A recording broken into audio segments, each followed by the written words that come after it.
Hello everyone, welcome to chemistry class. Here we are with the next part of this chapter number 2. Today we will be talking about the changes involved in the chemical change with regard to the mass. Let us begin. The mass of the individual substance undergoing a chemical change is altered. Yes, it is altered. What is the meaning of this word altered? It is changed. That means the mass of the single or individual substance will be changed. It is not the same. If you are taking particular substance and the chemical changes happening, the substance mass will change. Suppose you take a paper and you are burning it. On burning, the paper will turn into ashes. That means now mass has reduced. The paper mass will be reduced. Mass of the ashes will increase. Paper is burning now, so mass of paper is reduced and ash is forming.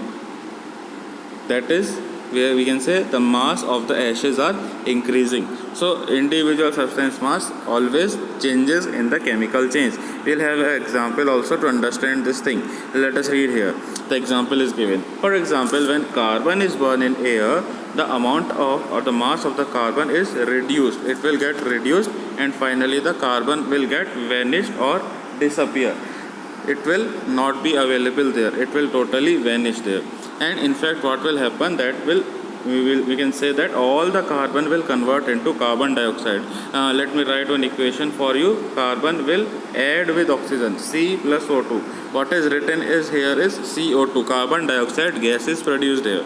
So basically what is happening, carbon is burning.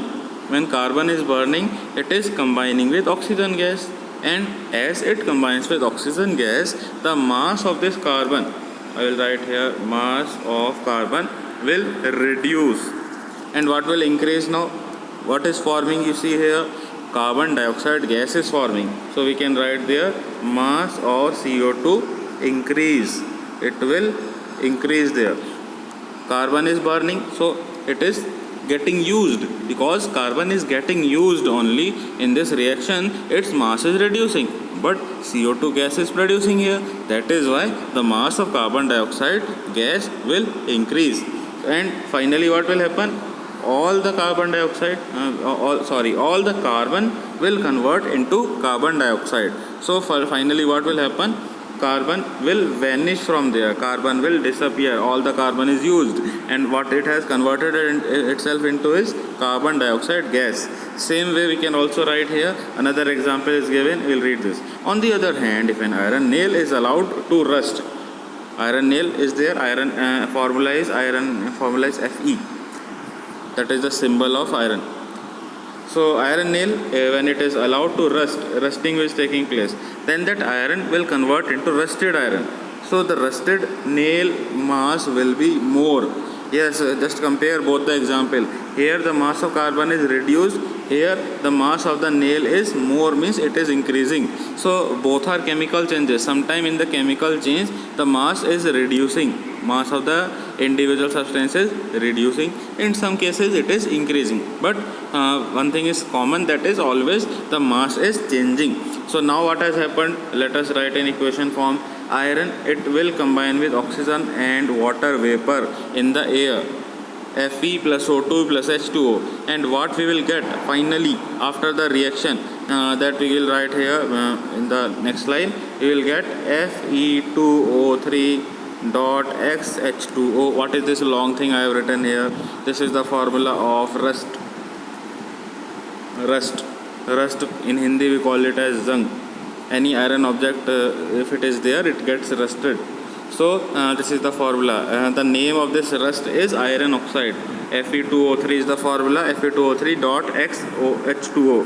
But the chemical formula is difficult, so you can just remember the name. It is iron oxide. Iron on rusting converts into iron oxide. After rusting, if you see any iron object, it will appear reddish brown in color.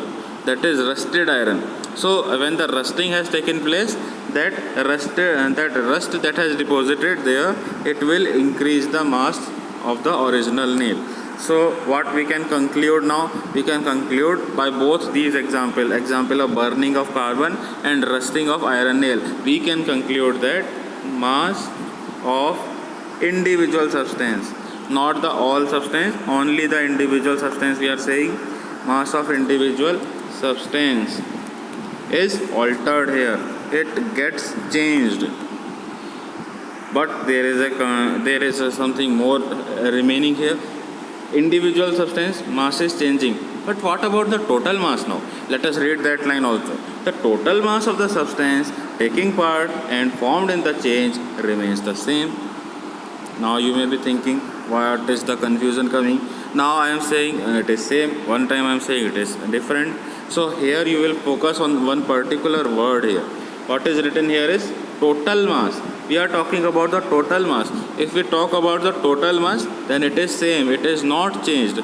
But previously what we were talking about, it was individual mass. Let us see both the examples that we have discussed. Once more we will see it in a different manner. We will see now. Again we will read now. The mass of carbon that is burning, I told mass of carbon is reducing. Okay, that is okay. Carbon is adding with what? This carbon is adding itself with the mass of carbon. I have written the equation C plus O2. That means what? Mass of carbon is adding with the mass of oxygen. When you add both the masses together, what you will get? You will get mass of carbon dioxide. So now this is what I am trying to explain here. Both the things, carbon and oxygen, they are reacting with each other, so they are called as reactants. Carbon dioxide is getting produced here, that is why it is called as the product. Carbon dioxide is the product here. Only one product, so no need of S there. So reactant and product. I hope this is clear to you. The things which are participating in the reaction, they are reactant. What is produced is the product there. So now if you talk about the mass of the reactant,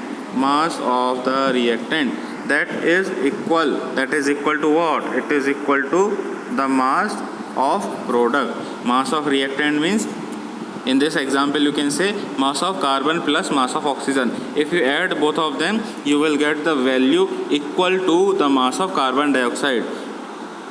That is all about this example we have seen. Same way we can also write here, the mass of iron gained in rusting is same as the mass of oxygen lost by the air. If you take the another reaction, iron, I told you it combines with oxygen. When iron is rusting, rust will take place only in presence of oxygen and water vapor. This you have studied previously in class 7 about this, about rusting of iron. If it has to take place, there are two conditions. In the air, oxygen gas should be there, and in the air only water vapor should be available. Moist, humid air should be there. So that is the condition for this. So if you combine all of these things, then what you will get? Fe plus O2 plus H2O. Finally we get the product that is called as Fe2O3 dot XH2O. So what is happening? Mass of iron, mass of oxygen, mass of water. Now that is all the reactant side. So all these are adding together. We have written Fe plus O2 plus H2O. That means all these are adding with each other. And if we add the masses of all of these things, we will get the mass of a reactant. Mass of a reactant we will get. And if you compare it with the product, what is the product here? That is Fe2O3. So that is the product, and we can say this whatever the mass is coming here, this is giving us the mass of product. That both of these values will be equal. Mass of reactant and product will always be equal. This is all about the chemical change. Let us have a revision of this same thing. If we talk about the individual substance, mass is changing. But if we talk about the total masses, that line is given here. If we talk about the total masses, then the mass remains the same. Both the lines are given in the book itself. You can underline and mark or put a tick there for a revision time. It will be helpful for you. Once again, last time I am repeating, individual substance mass is altered or changed in the chemical change, and total mass of the substance does not change. It remains the same in the chemical change. In other words, we can say mass of the reactant is equal to the mass of product. You can note down somewhere in the book also, mass of reactant is equal to what? It is equal to mass of product. That is why we say the mass remains the same. The total mass remains the same. There now we have a particular table that is showing us the difference between the physical and chemical change. Both we have been discussing in the videos prior to this video. We have seen many parts before this, and we have been discussing all through those videos about the physical and chemical change. Here is a comparative analysis of both of these things. These points we have already seen there, but for the comparison, let us have a look at them again. Physical change is temporary only for a short period of time, but the chemical change is permanent. Once it has happened, it will remain there. So it is permanent. Same way, physical change is reversible, and chemical change, obviously because it is permanent, it is irreversible. We cannot reverse it.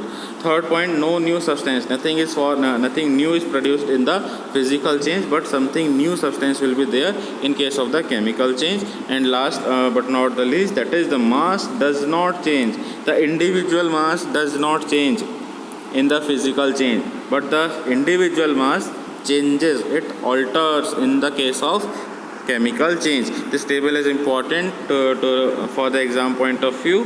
Please put a tick and do learn it. This is your homework for the present week. This is your homework. Do learn the comparison table that is given here between the physical and showing the difference between physical and chemical changes.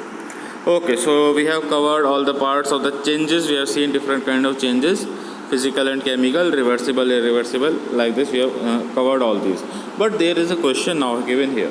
Can both of these changes happen in a same process? Can they happen together? Yes, the answer is it is possible. Physical and chemical changes can happen together also. A common example that is given here is the burning of the candle. Let us understand, when a candle is burning, here the physical change is happening as well as the chemical change is happening. We have seen in the examples of chemical change, burning is a chemical change. Physical change we have seen, we have talked about melting of ice and so on. So here also something is melting. What is that? Wax is melting here. Let us understand in detail. Both of these points are given here. So one by one we will read about them. The wax under the wick, this is the wick. Let me show you the wick. This is the candle, and here a thread is there that is burning. This is called as wick. When you are burning the candle, you are burning the wick of that. So that is the thread only. So the wax under the wick, it will get heated. It will get heated. Obviously the candle is burning, so wax will get heated. And when the wax is heated, it becomes molten form. It will start melting. So the molten wax will do what? It will flow down the candle, and when the wax will come at the bottom of the candle, there it will become solid again. You would have observed this also. When you burn a candle, the wax that is at the upper part, it will start melting. The wax start melting, starts falling down, it starts flowing downwards. But later on what you will observe, the wax will collect at the bottom, at the base of the candle, and there it will solidify again. Again it will cool down and solidify. So what has happened? Melting has happened, melting of wax, and again it has become solid. So the changes are happening. It has melted, and also it has solidified. So this is what is happening, is change in state of matter. Change in state of matter is happening. Solid wax is changing to liquid wax on heating. Liquid wax is again changing to solid wax on cooling. So change in a state of matter is happening, and these changes are all physical changes. We have seen that in the examples when we were talking about the physical change. So this change in the state of matter, that is changing of the solid wax to liquid wax, and again back from the liquid to solid wax. Reversible process is going on. It is a physical change that has happened here. So burning of candle, here we have seen how physical change happens. In the book also it is written here, the changes in the state from solid to liquid and again back are physical changes. Let us read about the second point that is given here. A part of the wax, all the wax will not only melt, some of the wax will also be used for burning the candle. So some of the wax will become vapor, it will vaporize and it will burn and produce carbon dioxide gas. When you burn candle, you can see some smoke is arising from that. Carbon dioxide gas is that is CO2, and some water vapor also is released from there. So what we can say, new substances produced. I have a question now. can we get wax back? Once the wax has burned, can we get it back? The answer will be obviously no. It is not possible. So it is a irreversible process. Burning is a irreversible process. One time you have burned the wax, it is not possible to get it back. So that is why the change is irreversible. New substances are produced, and these two conditions we have been talking all through the topic of chemical change when it was being discussed. These are the only two conditions for any change to be called as chemical change. It should be a new the change should have a new substance produced, and also irreversible change should be there. Both are fulfilled here. That is why burning of wax is a chemical change. Burning of wax is a chemical change.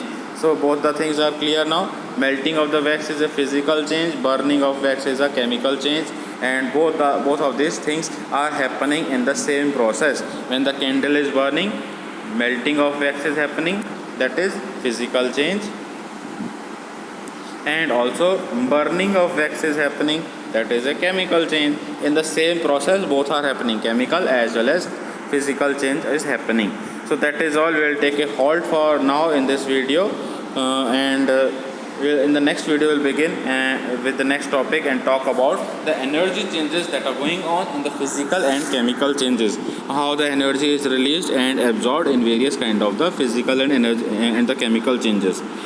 So if any doubts are there related to the present video, you can do post it in the comment section below. Also the students who are following us in the live class, they can post your questions to the live class, whoever the teacher is teaching there. Also you can send your queries to me also using the personal chat option in the Teams app. That is all for today's video now. Thank you everyone.